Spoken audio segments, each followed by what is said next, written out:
Thank you for joining and welcome to the CSPC 2022 pre-conference session on responsible AI. But before we start, we have two acknowledgements. The first one, always in the theme of responsibility, we need to acknowledge that the land on which we live was not ours, and we need to reflect on that and take action. This panel was made possible thanks to CSPC, but also Roche that is organizing this panel. So today, you have the possibility of asking questions at the live session at the end, but also in the chat session. We have four excellent panelists that lead AI in healthcare. I will briefly recognize them. And after each of them, we'll outline a project in AI healthcare that they're working on and related to responsible AI. So first, Dr. Benjamin Keynes. Hello, Benjamin.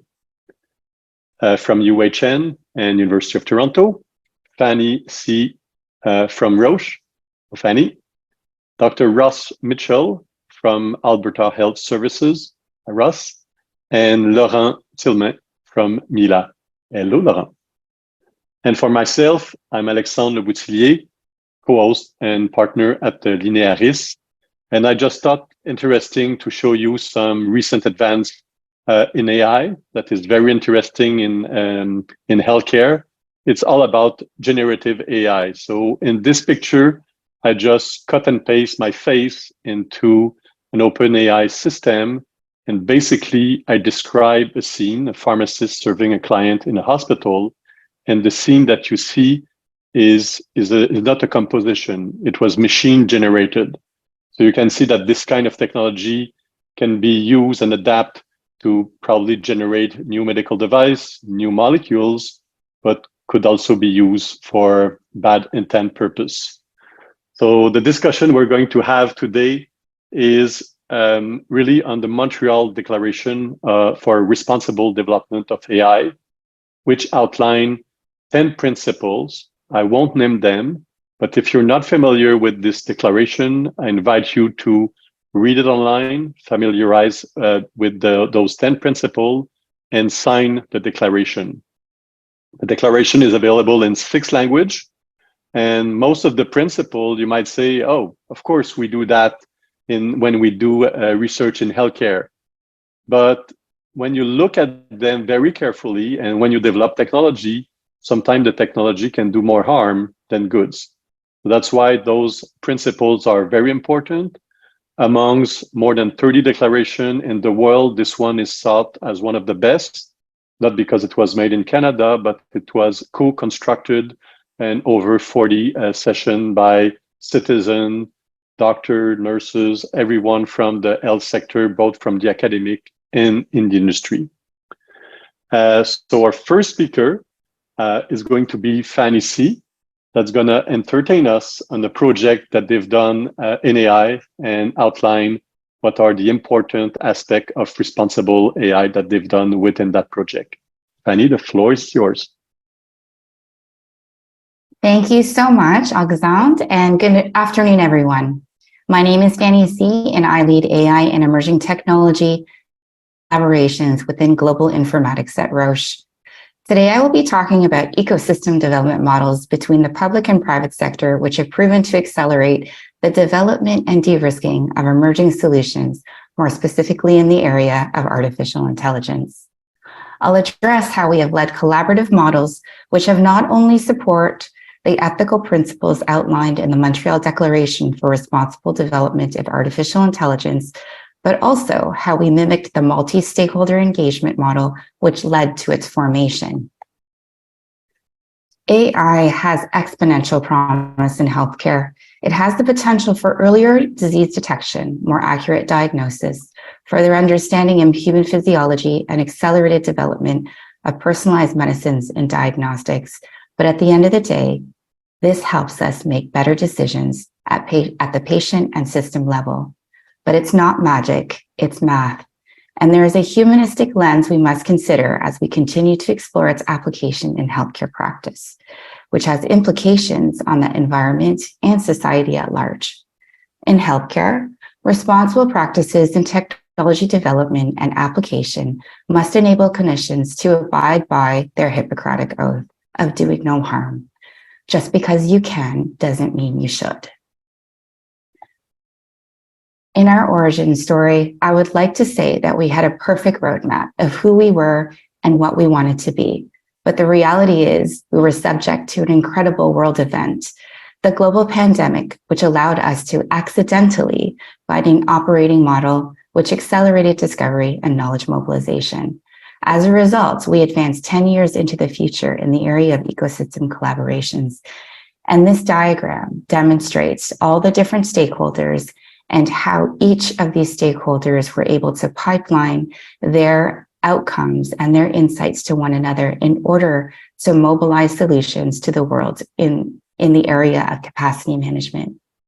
Within 8 weeks, we were able to convene a coalition of the willing, which formed an end-to-end ecosystem of academics, industry, startups, patient organizations with a mission and mandate to help with capacity management.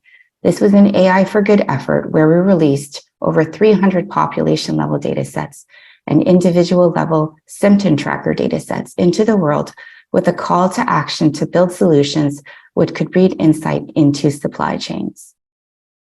People from all over the world were contributing hundreds of solutions for capacity management in the form of AI solutions, advanced analytics, reports, and dashboards.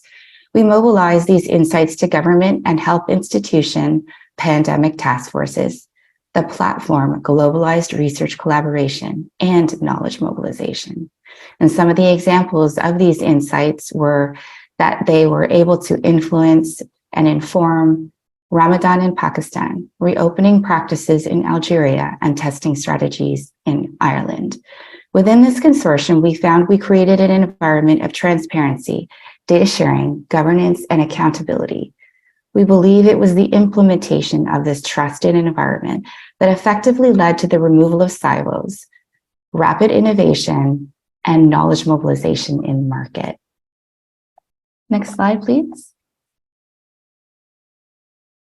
On November 16th, we launched the Roche AI Center of Excellence, also known as AI with Roche, or AIR. We wanted to formalize and replicate this operating model of open science and open collaboration in other disease areas, which included neurology and rare condition. This included formal collaborations with the 3 pan-Canadian AI institutes, AMI, MILA, and the Vector Institute. All of these institutes hold responsible practice of solution development as part of their core value system, and this is demonstrated in their AI for Good programming. At AIR, we continue to utilize this platform to practice responsible collaboration behaviors aligned with the Montreal Declaration created by our pioneers in 2018. Next slide, please. In April 2021, AI with Roche launched an open science challenge called End ALS through a collaboration between Answer ALS, Everything ALS, the Ontario Brain Institute, and the ALS Society of Canada, and a startup called Netramark. This was deployed and administered through a publicly available open digital platform called Kaggle. A data set of genomic, transcriptomic, phenotypic data for 134 people with ALS and 30 controls was released into the open market. The goal was to utilize this data to further understand the biology of the disease, which could then inform the development of innovative diagnostic tests and medicines. Within 8 weeks, over 50 solutions were developed and we had crowdsourced the validation discovery of new drug targets and diagnostic biomarkers, which are currently under consideration for further validation and investment. The review committee includes significant organizations that have the potential to scale and invest in these innovations, and that includes GE, NVIDIA, Illumina, and venture capital groups such as Google Ventures, Practical Ventures, and Radical Ventures. From an equity and access perspective, there are a few key features to note. Within this consortium, patient advocacy groups were partnering with academic institutions to proactively consent patients to share their data for research. This may have led to a greater reach of patient participation, more representative of the population who are affected by this condition than an academic institution on its own. This leads to data pipelines, which are able to train AI models that are more translatable in the world. Some of these patient advocacy groups also employ decentralized data collection through digital technologies, so people who live in remote geographies can participate by just using their mobile phones. Knowledge mobilization and commercialization of this pipeline are currently being developed so we can scale all those promising ideas that are being outputted by these vehicles. Also, through this open environment, countries who may not have had the resource to develop these models on their own now have access to further improve and implement these models and potentially employ and deploy within their local geographies. Within these coalitions, we also prioritize diversity and inclusion to provide the appropriate environment for intelligent exchange. We created an engagement platform for global collaboration and knowledge mobilization to engage scientists from geographies outside the healthcare sector, from geographies that wouldn't necessarily, you would typically find participating, as well as those from outside the healthcare sector. These challenges were also governed by a group of multi-stakeholders, which included patients, clinicians, health administrators, academia, industry, startups, and regulatory, and all lenses were taken into consideration. People who had never met one another were exchanging expertise, tools, and data to help another person somewhere in the world get to the next milestone in their solutions. All data and insights, tools, and expertise were made publicly available through publications, roundtables, digital platforms, and social media. Due to this previous success, we'll be launching a second ALS challenge with more data and more participants. And we have also created strong partnerships with Global Genes and RareX to perpetuate this model in rare condition. In summary, it is our position that responsible principles realized tactically in collaborations lead to trusted relationships, and as a result, accelerated scientific discovery within sustainable ecosystems. Thank you. Thank you, Fanny. I think the key word here is collaboration, because we breathe the same air. Excellent tagline for your group. I really love the two challenges that you were able to put together quickly. So we'll have time to discuss it later. We're going to move to the project that Benjamin will outline and how it ties up to responsible AI. Apology, Laurent Tillemont from Mila. Please, Laurent, the floor is yours. Yes, thank you. My name is Laurent. I'm working at Mila. I'm in charge of the partnership AI and health.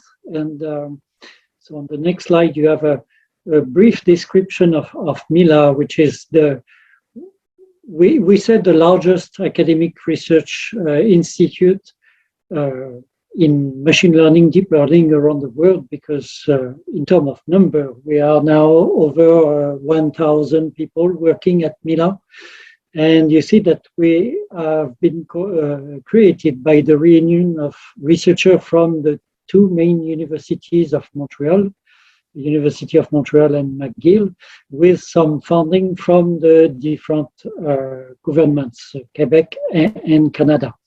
Now we are counting researchers that are affiliated to Mila at University of Montreal, McGill, but also through Quebec, for example, University of Laval in Quebec City.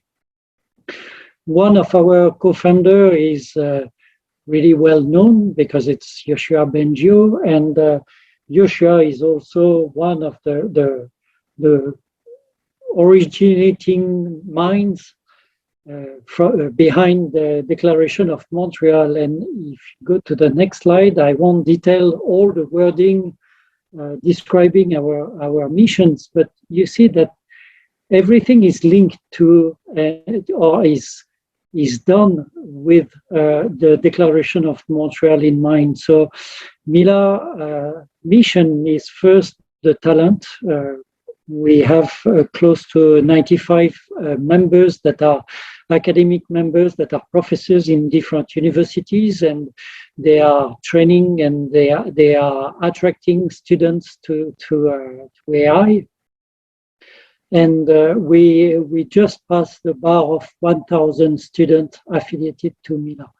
And what the students are doing, it's cutting edge research. They develop research in machine learning, deep learning, with the idea that Fanny was talking about collaboration, developing tools that would have an impact on the society, developing tools with and in collaboration with industrial partners. And everything goes to the last point, which is social influence. We want to develop tools with an impact, but a positive impact for the society. So on the next slide, you see that we have three main programs, which is one partnership program where we open our community to partners, industrial partners wanted to work with Mila. And what we do, it's the middle round in the middle circle. It's research. So we do academic research. We do what we call activation research, which is more demonstration type of research to help the adoption of AI. And we have some applied research, and applied research is the only one who's supposed to be kind of secret because it's linked to the strategy of companies. But in a less than a month now, you have the big conference that is NeurIPS, and two papers from the team, the applied research team, in collaboration with the company Dialogue are going to be published. So still it's strategic and somehow secret, but we continue to publish. And last but not least, we do that with the impact on society in mind. And you see that we want to contribute to AI for good initiatives. And on the next slide, you have a couple of examples of work that have been supported by this team.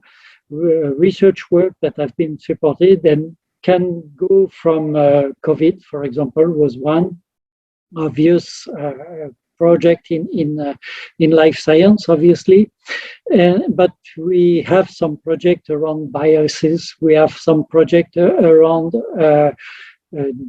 discrimination. We have the last one was AI and cities, which was mandated by the UN to the team. So the team is looking at ethics, is looking at AI, responsible AI, and trying to help people to develop better tools for the greater good. Thank you. Thank you, Laurent, and thanks for the collaboration that Mila is having with Vector and Amy. And more specifically, their initiative on GPI, there's a lot of pressure to work on antimicrobial resistance. So I salute that. If you want to know more about Mila, what's more interesting than an annual report, Mila has just published its impact report. It's not a PDF, it's a complete website. So very impressive, exceeding all the KPI on AI for good and health collaboration. So kudos to that. Our next speaker will be Benjamin Ibikens. Sorry for the confusion before. So we would like to know, Benjamin, your project and how it ties to responsible AI. The floor is yours. Thank you very much, Alexandre. So I'm Benjamin Ibikens. I'm the scientific director of the Cancer Digital Intelligence at Princess Margaret University Health Network. And I also had the chance to work as an affiliate at the Vector Institute. So really at the border between AI and its application in health. Next. So what we do with the Cancer Digital Intelligence program at the Princess Margaret is really to accelerate the application of discoveries in cancer care through the fusion of human wisdom, data, and technology. And our vision is to deliver the best care to people affected by cancer. So not only the patient, but also everybody working with the patient or their families. And as you can see here in the mission, you can already see the connection with many of the principles within the declaration, whether it's the well-being, of the beneficiary of AI, the respect for autonomy, the solidarity, equity principles to make sure that our technology are being applied fairly across the patient population. There are so many concepts behind the declaration that are really core of what we are doing within our program. And so we have a strong foundation in data science and analytics. That's really the AI part. And we apply it to business intelligence to optimize the operation within the hospital, care innovation to improve care and really bring the discoveries made in basic research and translational research to the bedside. And of course, the discovery with all the scientists and patient scientists within the University Health Network. So next. So we have multiple projects within the Cancer Digital Intelligence. Some are focused on optimizing the way we present clinical trials to patients to really try to identify the therapies that will be the most beneficial for the patients. Some projects are really focusing on predicting adverse side effects to limit the use of emergency interventions. Some are focusing on leveraging the high quality and numerous radiological images that we are generating as part of the patient journey. And that's what I'm going to briefly discuss today. It's a field called radiomics where we use AI and computational techniques to extract hidden information in the images that are being generated to diagnose, but also monitor the patients during treatments, for instance. The problem with that technology, and despite the many potential, there are many challenges behind radiomics analysis. So often you see promising results in the research literature, the scientific literature, but the reality is there are so many bias and pitfalls that can take place during a radiomics analysis. There might be an incorporation bias where your population is not represent the population for which you have data to train the AI model is not representative of your actual patient population. It could be that when you train the network, you don't assess its performance correctly. So there might be problems of overfitting, for instance, or incorrect predictions. It could be that the data are being generated in a very heterogeneous way across different institutions. And so you want to make sure that your model is very robust to these kind of variations. And so all those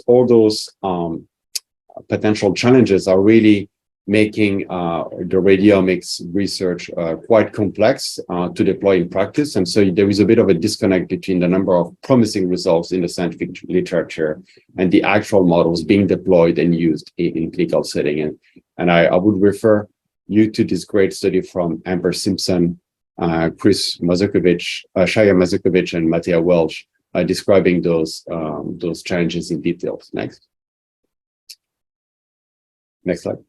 So the reality is that there are many of those effects, those biases that could be introduced during a research study where you work with a somewhat ideal data set that could be pledged with hidden biases. And you can really work with those data in a kind of a streamlined environment in the research lab where everything is working well. You have access to the right hardware, you have access to clean, curated data, you have access to softwares that you can easily tune in your research environment. And then you get those promising results that you publish in the scientific literature. Next.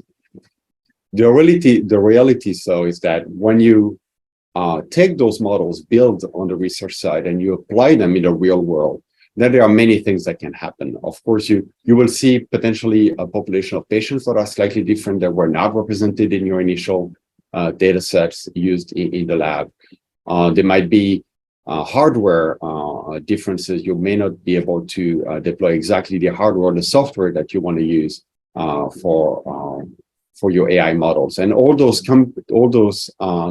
effects can actually aggregate, compound, and make the model less accurate in the real world application. So there is definitely a lot of challenge there, and that's related to responsible AI in the sense that we have to make sure that those models are robust, that they serve fairly the population of patients, and not being overly helping a subset of the patients. Next. So there is also another very exciting initiatives in the cancer world called the Terry Fox Marathon of Hope Cancer Centers Network. It's a nationwide initiative where key cancer centers as well as community clinics actually teamed up to push precision oncology forward, using many different data types such as radiological images, as we already discussed, but also genomics, trying to understand the aberrations and the vulnerabilities, the molecular aberrations and vulnerabilities in the tumors, and investigating a series of cancer types and treatment options, such as immunotherapy, for instance. So it's a very ambitious project where the initial phase will accrue 15,000 cancer cases, but the ultimate goal is to have more than 100,000 patients where all the clinical imaging, genomic information, for instance, are being shared across different institutions, across different investigators to really try to better understand what treatments are the best and in which context for which patients. All those data will be shared into discovery platforms. So there is a lot of potential there to really boost research in a responsible way. And I'm looking forward for the discussion. Thank you. Thank you, Benjamin. And thanks for supporting the Marathon of Hope and the Digital Health and Discovery Platform. Doing research and collaboration at the provincial level is already difficult. So I know that a pan-Canadian collaboration is very difficult, but we have to do it. To the spirit of Terry Fox, if we don't do a marathon a day, we won't be able to cross the country. So thanks for supporting that, Benjamin, with your radiomics expertise. We're going to move to Russ from Alberta Health Services. Hello, thank you for having me today. I'm happy to be here and talk about my research for those of you who are interested. So my name is Ross Mitchell. I'm a recent recruit to the University of Alberta and EME. I came back almost a year ago now from over a decade in the US, where I held different roles in AI applied to health. So my research program here in Edmonton and Alberta is focused on enhancing healthcare outcomes. And my primary appointment is actually in the Faculty of Medicine. I'm not a computer scientist in the sense I'm not appointed in the traditional Faculty of Science. And my team is working with physicians quite closely. So we like to attend rounds and work with the frontline staff, the nurses. We like it if we show up on the ward and the nurse knows who we are. So we work iteratively with clinicians. We don't just take data, work on it for several months, and then throw the solution over the wall. Well, we like to work very closely and iteratively with our clinical colleagues to drive a solution towards something that is both achievable in terms of technology and practical in terms of the clinic. So far, our work is focused on 3 different types of medical data: images, text, and data in the electronic health record. Next slide, please.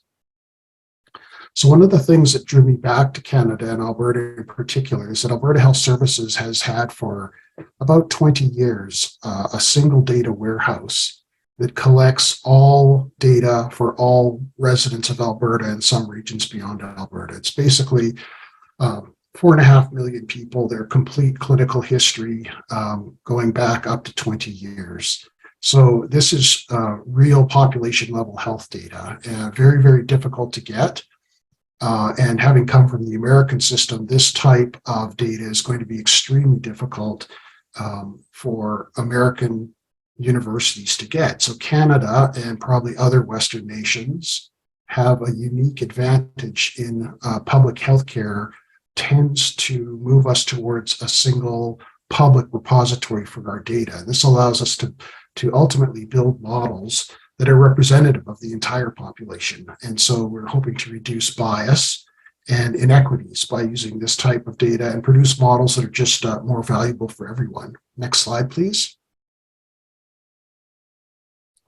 So just briefly, we do things with medical images. You can feed images to a neural network or a machine learning algorithm, have it differentiate normal and abnormal. Here, the abnormal has a big white lesion. That's a brain tumor. Next slide, please. You can take this and focus in from the whole image level to individual image elements or pixels, and essentially classify each pixel in the image as being normal or abnormal. And here the white area in this image is a brain tumor. Next slide, please.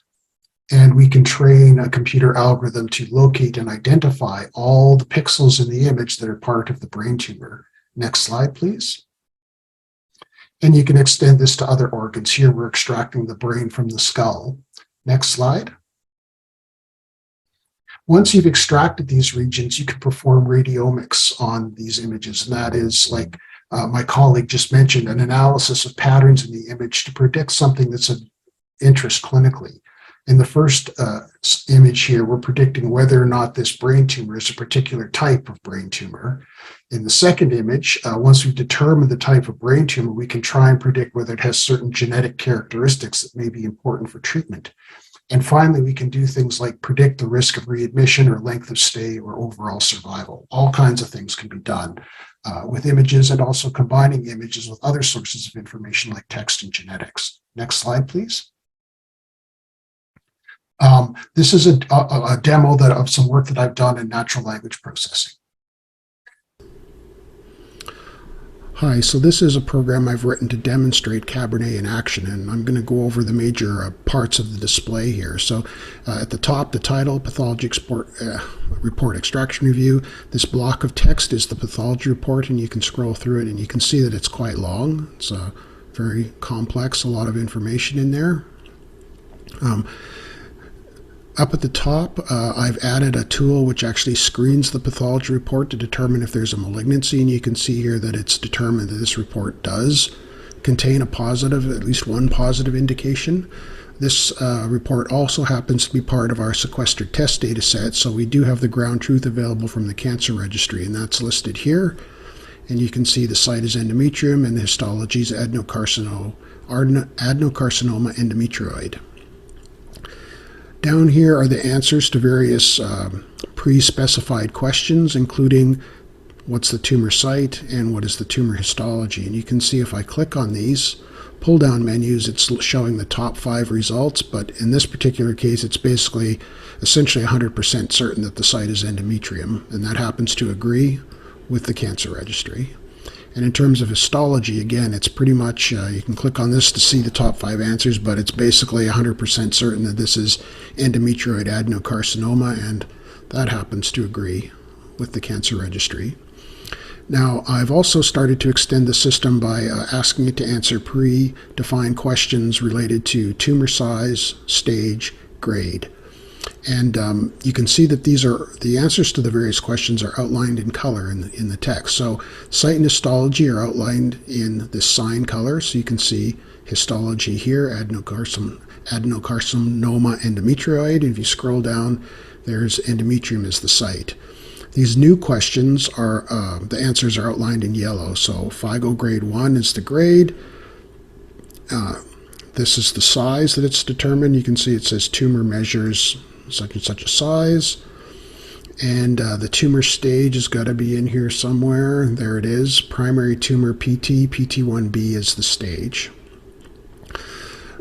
What's cool about this is you aren't just restricted to predefined questions. I've added a field over here where you can type in a question and ask it to go find the answer. So let's, here's something. The carcinoma involves more than 50% of the myometrium. So let's see if it can find that. So we know the answer to this. How much of the myometry is involved?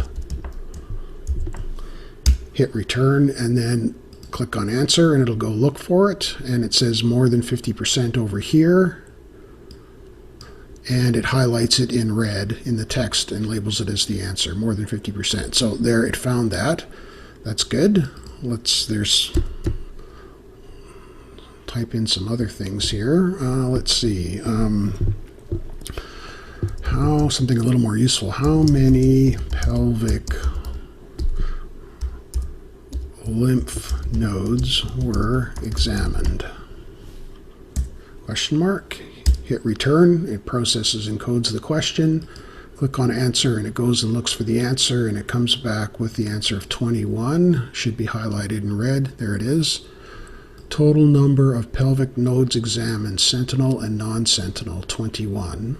So that's pretty cool. It found that. So this is a general purpose system we built in the form of a question and answer service where you can give it medical text and a series of questions, and it'll go and try and find the answers to those questions in the text. This is the first application, of course, was pathology for solid tumors, but this is generally extendable to pretty much any medical text, so long as you have reliable ground truth extracted from human experts. But this kind of an application would have great use in processing new pathology reports in cancer clinics for reporting purposes and also for research purposes. Next slide, please.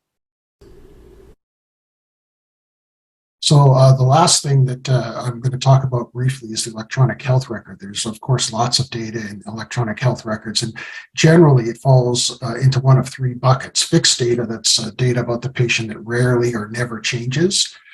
Time-varying data, which could include things like the drugs and procedures that are given to them and performed. And then there's tons and tons of missing data. And it's not missing intentionally. It's that every time data is collected, not all data is collected. So if a nurse comes into your room, if you're a patient in the hospital and she measures your temperature, she may not necessarily measure your blood pressure at the same time. It's just not practical to measure every feature about every patient every time you have an encounter with them. But traditional AI algorithms don't like missing data. They don't like holes in the data. It can be a problem. So we have to come up with ways of either developing smarter algorithms or new methods to deal with the missing data. Next slide, please. So we're using modern techniques indicated by Xformer here. It's a transformer to build a feature store where we process new information regularly and store it in a feature store. And then these features can be used through a prediction engine. We can tune this to make predictions that are of interest to clinicians. Next slide, please. And typically this will involve predicting an outcome of some sort. Next slide, please.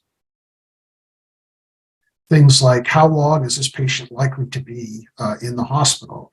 Or what's the risk of them being readmitted within 30 days? We've recently built models for each of these for patients here in Alberta.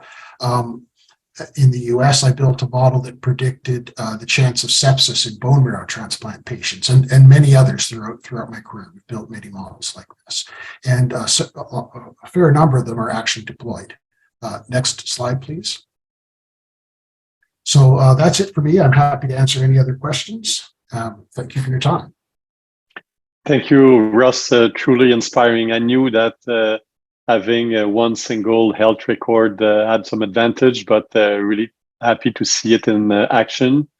Also looking forward for more collaboration with Amy and the other AI Institute and the Pan-Canadian initiative from Terry Fox to combine those data with genomic data and metabolomic data. I'm sure there will be no new discovery in the realm of precision medicine.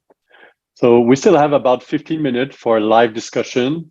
There's already some nice question in the chat that Robin will go through. But and after those live questions, we really want to spend some time on at least those 5 principles that we've outlined on these slides. So equity, democratic participation, privacy, prudence, and responsibility. So before we go to those themes, Robin, feel free to look at the Q&A in the chat and drive this part of the presentation. Hello, everyone. My name is Robin Scone. I have the honor of being part of the Roche Canada team, and I'm so delighted to be here to have joined in this discussion. And we're so proud to bring this to you through the CSPC platform. So thank you so much for joining us this afternoon. There's some great questions in the chat. I'm going to start at the top, and Fanny, this one is for you. Sure. How is strategic input collected from patients, meaning their priorities? So we have patient involvement, not just sort of at the end or at only one part of the pathway of creating a data challenge. we have them involved from the very beginning to the very end. And that means being at a table with multi-stakeholders, generating questions or scientific hypotheses that the group itself wants to explore, as well as going through evaluations and then thinking about how a potential solution would be implemented in the clinic with a clinician and whether or not these things are feasible. So it's entirely inclusive of the patient, and much of the time they dominate the discussions in terms of creating the appropriate priorities. And just a small anecdote around that is, we formulated the ALS competition, and when you put it on a slide, it's kind of like clean with a wrapper as if there were no issues. But realistically, it took us probably 3 or 4 months to even come down to or prioritize 3 key questions that all stakeholders were amenable to, because there was one side of the fence where people were like, we need to look at drug targets. We need to look at finding new innovative drug targets so that we can, as startup companies and academics, think about the long term. And patients were like, that's great, but there are people out there right now that aren't diagnosed. Is there anything that we can do to more accurately diagnose these patients? Because often enough, they go through an ambiguous phase of multiple diagnoses for about 1 to 2 years. And so that's why we landed on those 3 questions. It was quite eye-opening. Excellent. Thank you so much, Annie. I think I heard through there, nothing about me without me. Kind of just resonated through your response. I think that's a really important takeaway. So Laurent, I'm gonna turn to you next. So the question in the chat for you is, does Mila also have initiatives in developing expertise in humanities, gathering consensus, translating technology capacities into business value, monitoring the value of solutions throughout time? Yes, thank you, Robin. Actually, it goes to the second word of the Declaration of Montreal that you have on the slide. It's democratic participation. So since the origin, Mila and the Declaration of Montreal is looking at the impact that they're going to have. So they need to ask the questions, what's going on for the population. And if you look at our academic members, yes, we have mostly people that are coding, people that are really expert in the I would say the technology, but we have also experts in legal and ethics and even people in philosophy to look at what are we developing, how are we developing it, and how can we move along. And Mila is participating to several different panels and discussions that have been set up in Quebec. For example, the FRQ and IVADO develop a lot of discussion around social acceptability. And I know that Alexandre wanted me to talk about explainability of AI, and everything goes to trust and confidence. You need to trust that the tools are going to be developed the right way, and you need to be confident that they're going to give the answer that is expected. And being a next pharma employee, I'm thinking of the evolution of the pharma industry, where at the beginning they were developing drug, and then they developed drug for the patient. And now we are in the phase, and Fanny explained that really nicely, the pharma industry developed drugs with the patient. And I would say the beauty of AI, it's since the Declaration of Montreal, the end user is considered and is asked for intervention and to help in the development of AI.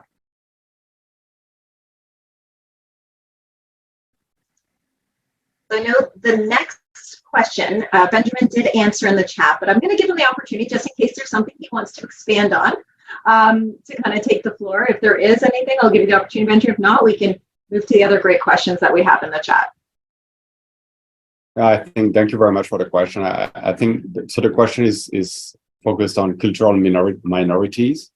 And I think it's really top of mind when we develop and especially deploy AI models in the clinic. It's not just the model being fair, it's also to make sure that every participant can be involved in those studies so that their data can be used, but also those data can be used responsibly. And I refer to the OCA principles, ownership, control, access, and possession, which is obviously something very important for minorities. They want to be represented, but they also want to understand how their data are being used and have control over it. So definitely a lot of changes, especially in Canada. And I really appreciate the introduction that Alexandre gave. There's a lot of complexity behind our diversity, but our diversity is also our strength. So we need to capitalize on it and do so responsibly. Excellent. Thank you so much, Benjamin. So I actually have a hand up, so a live question. Maybe we'll go to that one. You're willing to come on screen.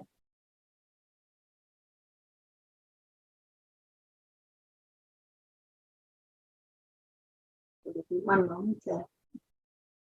Oh, unfortunately, I don't think we can hear you.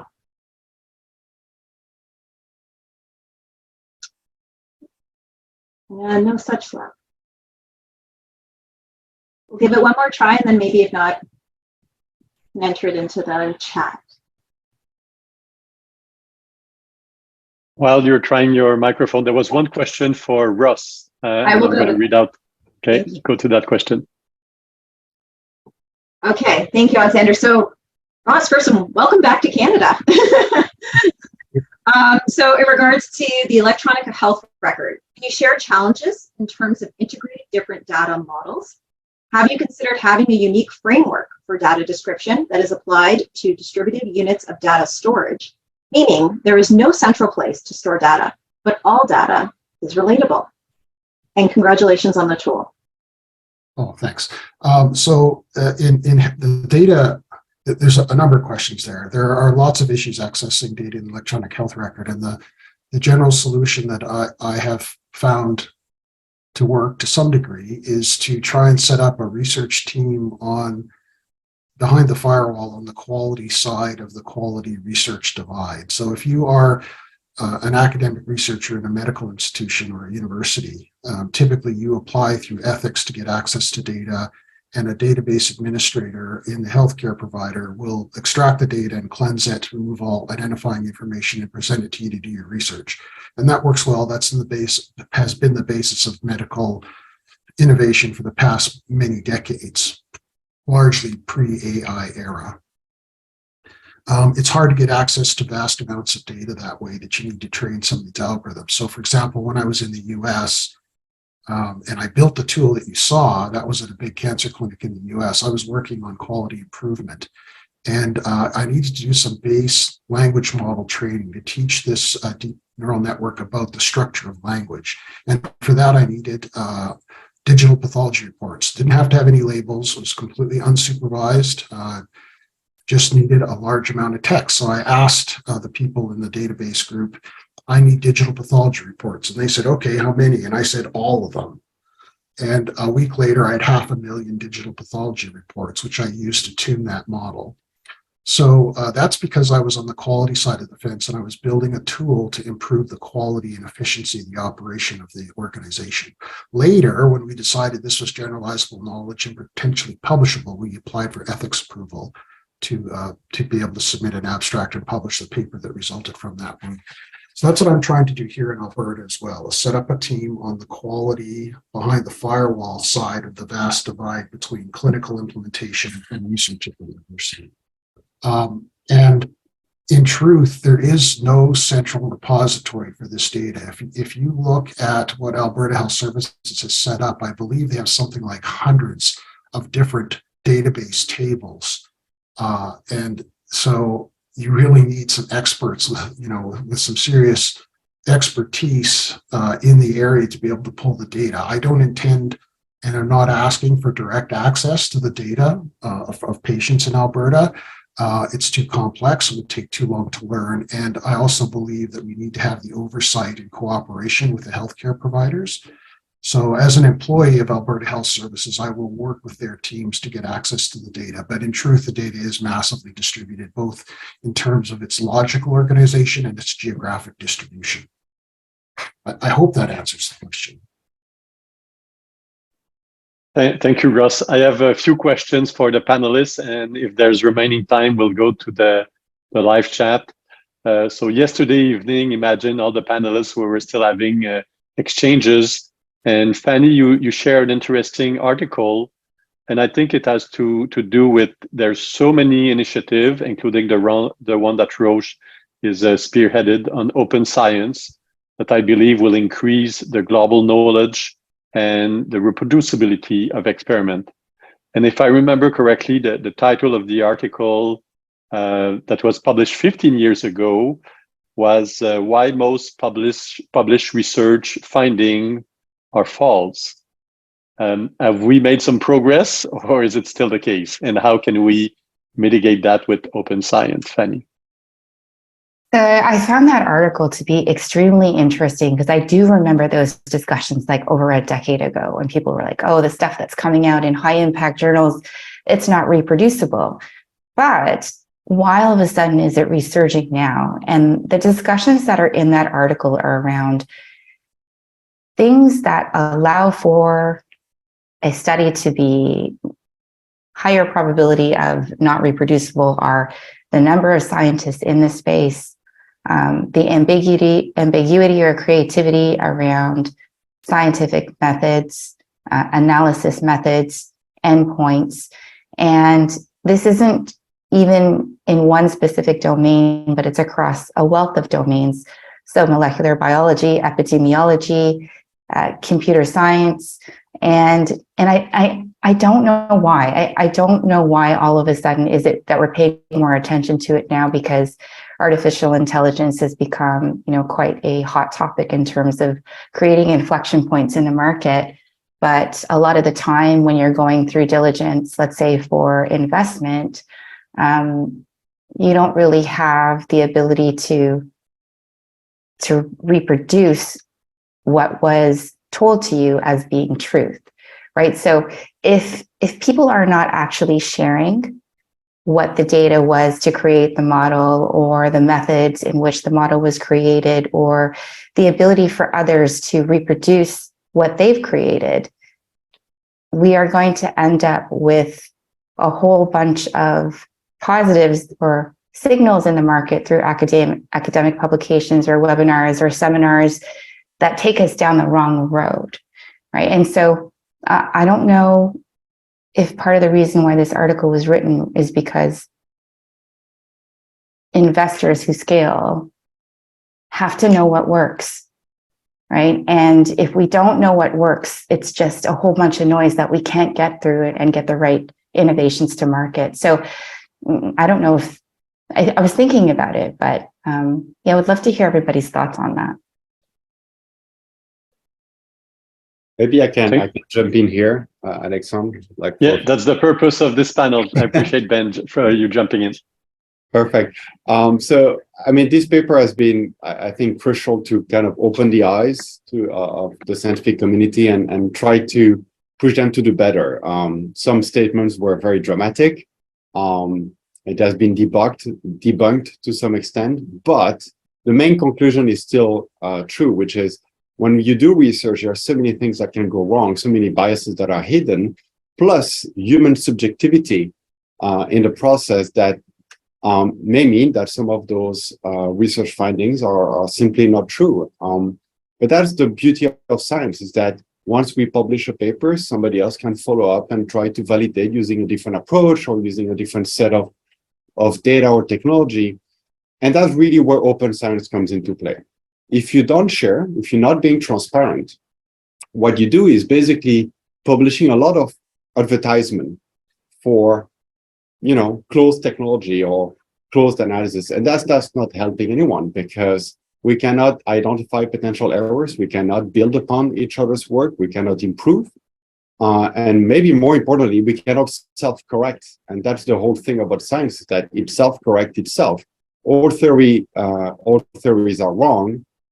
Some are useful, And so basically we need to evolve as a community. And I think the fact that now the scientific community is accepting that data need to be shared responsibly, that computer code used for the analysis must be open so that others can scrutinize, correct, and improve. I think that's really fundamental. So will research be mostly correct in 10 years? Probably not. But at least we've identified the many challenges and we have identified a way forward to make the scientific enterprise a much more efficient one. Thank you, Benjamin. I think that's a good segue to the question of Naomi around subjectivity and reliability. So the question is for you, Laurent. Mila has a big initiative on what I believe and what Yoshua Benju believe is going to be the next evolution of AI. And 3 key words: robust, reasonable, and responsible. So can you provide some high non-confidential level of this very big paradigm shift that we need to take? I think the advancement of research and the need for people to understand, because of the world of today where you can get information within 2 seconds because you're always plugged somewhere, we need to prove this acceptability around AI, and we need to gain the trust of people. Everyone doesn't have to understand everything, but everyone needs to think about what is the impact of me sharing my data and what is the impact of me non-sharing my data. And people need to be inclusive in the end user, but also the different professions. In health, at Mila, we always talk about people that are bilingual, people that understand AI and understand health, to be able to answer and to better develop algorithm.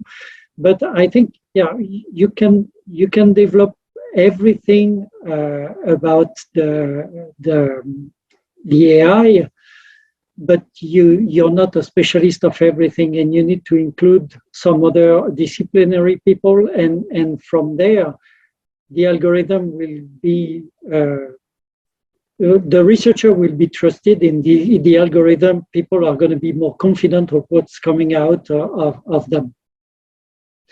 And yes, shameless, how you said that, Fadi? Yeah, shameless plug. I love my bilingual term. Thank you, Laurent. So I think there's a common language and a common understanding that collaboration is key. So Benjamin, that question will be more for you, especially in your involvement in the Pan-Canadian initiative in the digital health and discovery platform with Terry Fox. There's so much advantage in sharing data, but I see challenges in extracting the data quality when it comes from so many variation of, let's say, acquisition standard. So how do you deal with that to be maybe on the equity or the prudent side of the responsible AI? Wow, that's a loaded question. I think we will probably never achieve perfect standardization when it comes to acquire data in the clinic or even in the research space. And maybe you should not even achieve that perfect standardization. Putting all your eggs into a single technology, for instance, or a single protocol is very not a good advice neither. However, the reality is that all those data are slightly different. When you collect patient data or radiological data or genomics data from a given hospital, and you do the same thing in another hospital or research institutions, you will probably see some effects, some biases that are inherent to the different places. So the key is to be aware of that and to do some deep quality control, see how you can develop models that are robust to those variations, because they are somewhat inevitable. Some variations are really, we should really meant to decrease them by improving the robustness of some technologies. But at a certain point, you're always going to have those variations, and you really need to take that into account during your modeling exercise. So not a perfect answer here, but there is a lot of efforts into data harmonizations to kind of try to align data as much as possible. When it comes to technical variation, it's definitely something that needs to be studied in detail and modeled appropriately.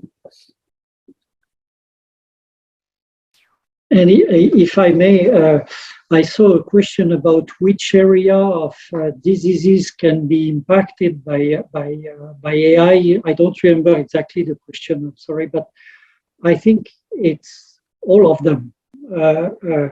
Just prevention of chronic diseases would be helped by AI, because chronic disease, heart disease, for example, is not something that happens from today to tomorrow. It's something that comes with slow and very little changes of different parameters, not only heart parameters, for example. And AI could look at the whole data from all the patients, and what I dreamed about, it's the connection and the connectivity of all the system that would alert my physician saying, okay, there's this and that parameters that have changed. If you look at the global things, there might be something. And that's when my physician should call me to say, okay, we need to meet because I need to check on you, and that's it. But I think it's all of the diseases that could gain, and not only diseases, the health system can gain from AI. Thank you, Laurent. There's a question on data quality, and also I could correlate that to probabilistic occurrence of a data. Currently, deep learning, when they train on a model, when they train on data, it assumes that the data is 100% accurate, which is probably never the case, especially in healthcare. Can anyone comment on generative flow networks? If some people are familiar with this breakthrough, that might be a good answer to that question. Otherwise, I'll put some link in the chat. It's an emerging technique developed by Yoshua Bengio's son, and it's gaining traction to take into account probabilistic element and training on graph, not only on structural data set. The next question will be for Russ on prudence. So we are aware that accuracy, sensitivity, and specificity are key in understanding the performance of a model, but as you outlined, there's bias that may exist in unbalanced data set. So how do you deal with that? Sometimes doing something is better than nothing, but I want to understand: can you measure that? Can you quantify the bias that experts, for example, could induce in labeling the data? Is it better to go in unsupervised training? So we would like to hear your thought on this, Russ. Sure. So both supervised and unsupervised are beneficial in healthcare for different applications. Data does not have to be 100% accurate in its label. The models learn to see through errors in the data. So there's a common mantra that you hear that your model's only as good as the data that trained it. In reality, your model's typically better than the data that's used to train it because it can see through errors in the data. And this is easy to demonstrate both mathematically and practically. So I'm not sure where that mantra comes from. In healthcare, we rarely have perfectly labeled data, but that's okay. You can still train on data that has errors in it and get a system that performs at a higher level. For example, if I train a model on data that predicts whether a particular pathology image is malignant or benign, and I deliberately mislabel some of the training data, let's say 85% of the data is correct and 15% is incorrect. The resulting model, if I give it completely unseen data, it'll be about 93, 94% correct at identifying whether it's malignant or benign, a much higher rate than the inherent labels in the data set. So we see this all the time. That's good news for medicine. You don't have to have perfectly labeled data. And through transfer learning, you don't necessarily have to have a lot of data. And especially now with new zero-shot or few-shot models, things like large language models trained on medical corpuses of text can learn very useful applications in the clinic with relatively small numbers of samples. So I don't know if I answered everything or not in the question, but quality is an issue. The other thing, a general comment I would say on the last few is that most of the legislation, like in healthcare, we have a special environment that we're heavily regulated, more heavily regulated than banking or military. And most of the legislation that's written around patient privacy was crafted long before the age of AI. Typically, a lot of it is 20 or 30 years old. And so when you say something like, give me all of your digital pathology reports, that is in many jurisdictions not legally possible. Many jurisdictions have laws that say even physicians who are practicing and trying to come up with a diagnosis can only go into the electronic health record and look at data about their specific patient that's currently under consideration. It may not be legal to say, go and find the other 10 patients that are very similar to the one I'm looking at, and let's find out how they were treated and what their outcomes were in the past. Under current legal frameworks, that may be illegal. And certainly things like, give me all of the digital pathology reports so I can train an algorithm to do something incredibly useful may not be allowed. So true, Russ. Especially in Canada, where we have 13 jurisdictions, so it's very difficult to have pan-Canadian collaboration. So Fanny, the question is for you, as you're spearheading many of those pan-Canadian and international collaboration. We want to do open science, but there's barrier in implementing them. What are they? How do you overcome them? And what remains to be solved? I think even though you look at open science as being highly inclusive in that everyone is able to participate, there are things like financial barriers that prevent people from actually engaging in these platforms. So if engagement means that they have to sit behind a paywall before getting to the data, or having to pay a premium in order to be able to publish in an open access mechanism, then they can't participate. And then we take for granted in a lot of geographies where we have access to great Wi-Fi and technology and the right electricity to be able to power these types of evaluations and computations. And so I think, there are barriers on that end.